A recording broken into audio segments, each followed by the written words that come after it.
Assalamualaikum warahmatullahi wabarakatuh.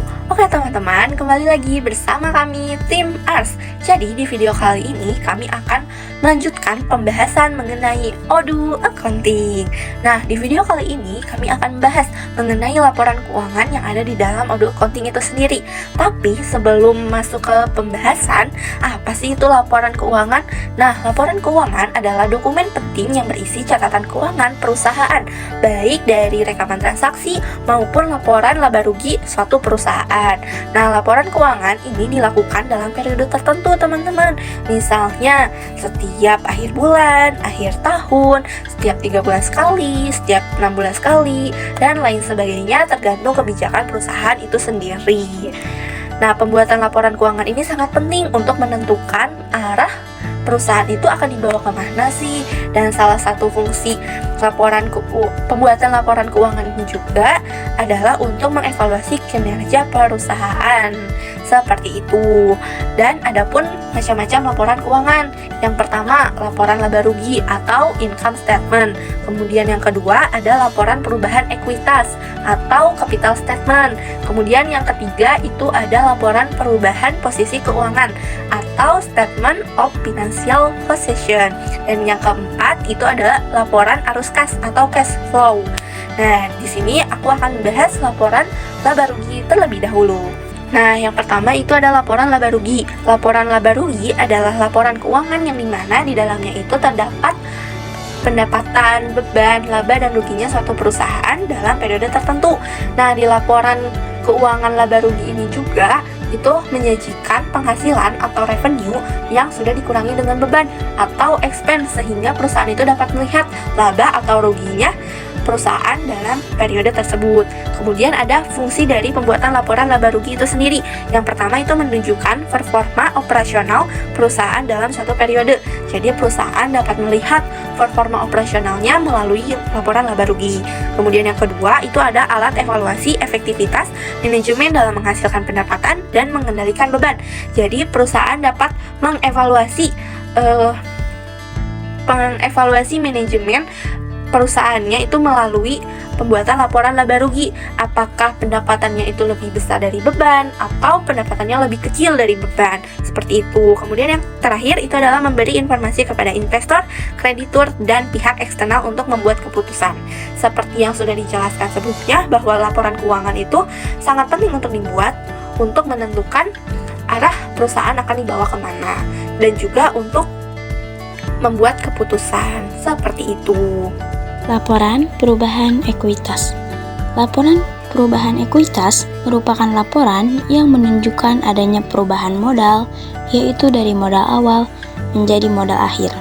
Hal-hal yang perlu diperhitungkan atau yang mengaruhi penyusunan laporan perubahan modal ialah yang pertama, modal awal periode, selanjutnya adanya laba atau rugi usaha, dan adanya pengambilan pribadi atau PRIPE, lalu adanya investasi tambahan dari pemilik, dan terakhir besarnya modal akhir periode.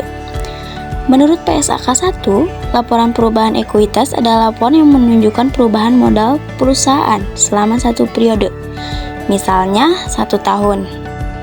Laporan perubahan ekuitas memiliki beberapa tujuan ataupun fungsi utama, yaitu diantaranya yang pertama, menjelaskan pergerakan ekuitas berubah selama satu periode. Lalu yang kedua, memberikan informasi tentang sumber dan penggunaan ekuitas. Lalu yang ketiga, menghubungkan laporan laba rugi dengan neraca. Lalu yang keempat, ada meningkatkan transparansi dan akuntabilitas. Lalu yang terakhir, menunjukkan kontribusi pemilik dan distribusi kepada pemilik. Di sampingnya pula ada contoh laporan perubahan ekuitas atau yang biasa kita kenal format laporan perubahan ekuitas yang dimulai dengan modal awal, lalu laba sebelum pajak, lalu PRIPE atau pengambilan pribadi, lalu penambahan terhadap modal, lalu yang terakhir adalah modal akhir. Itulah format dalam penyusunan laporan perubahan ekuitas. Laporan neraca. Menurut PSAK nomor 1, penyajian laporan keuangan atau laporan posisi keuangan yang juga dikenal sebagai neraca adalah penyajian dan struktur dari posisi keuangan dan kinerja keuangan suatu entitas pada waktu tertentu. Entitas tersebut menyajikan aset, liabilitas, dan ekuitas pada akhir periode akuntansi. Tujuan laporan posisi keuangan menurut PSAK. Yang pertama ada posisi keuangan, menunjukkan keadaan aset, kewajiban, dan ekuitas pada waktu tertentu. Lalu yang kedua, kinerja keuangan, yang dimana di sini memberikan informasi pendapatan dan beban yang membantu mengevaluasi kinerja entitas. Lalu yang terakhir, ada perubahan posisi keuangan. Di sini memberikan gambaran mengenai perubahan aset, kewajiban, dan ekuitas selama periode tertentu. Nah, kemudian yang terakhir itu ada laporan arus kas atau cash flow. Nah, definisi menurut PSAK nomor 2 Ikatan Akuntansi Indonesia revisi tahun 2015, kalau misalnya laporan arus kas itu adalah laporan keuangan yang menyajikan informasi mengenai perubahan historis dalam kas dan setara kas suatu entitas dengan mengklasifikasikan arus kas berdasarkan aktivitas operasi, investasi, dan pendanaan.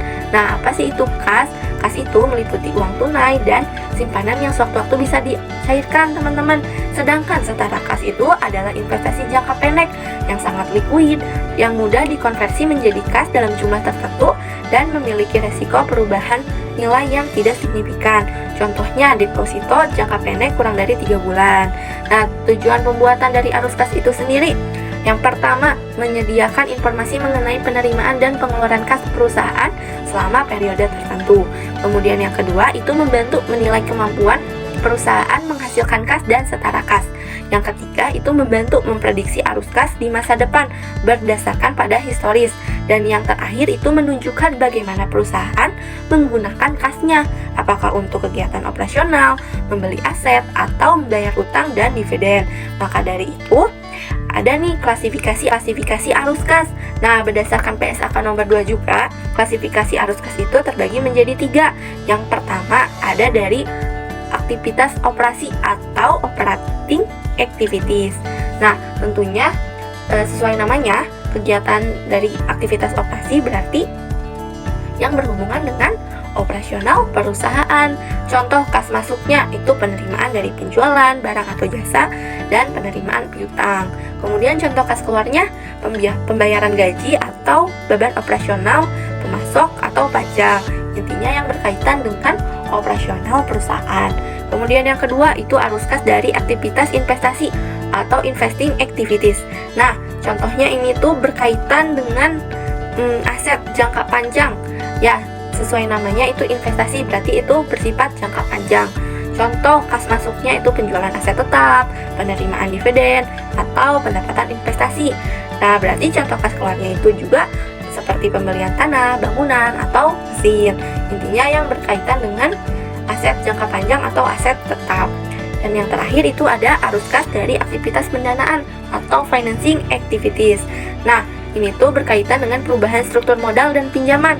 Contoh kas masuknya itu penerimaan pinjaman bank atau tambahan modal pemilik. Jadi misal waktu-waktu pemilik ingin menambahkan modal perusahaannya atau menyetorkan modal ke perusahaannya, itu masuknya ke aktivitas pendanaan. Berarti sama juga kayak misalnya contoh kas keluar, itu pembayaran pinjaman pokok, pembayaran dividen, atau penarikan modal. Nah, kalau misalnya pemilik ingin pengambilan pribadi atau FIFE, nah itu masuknya ke aktivitas pendanaan. Seperti itu, teman-teman. Nah, kemudian kita akan lanjut ke pembuatan laporan keuangan di Odoo Accounting. Gimana sih caranya kita membuat laporan keuangan di Odoo Accounting?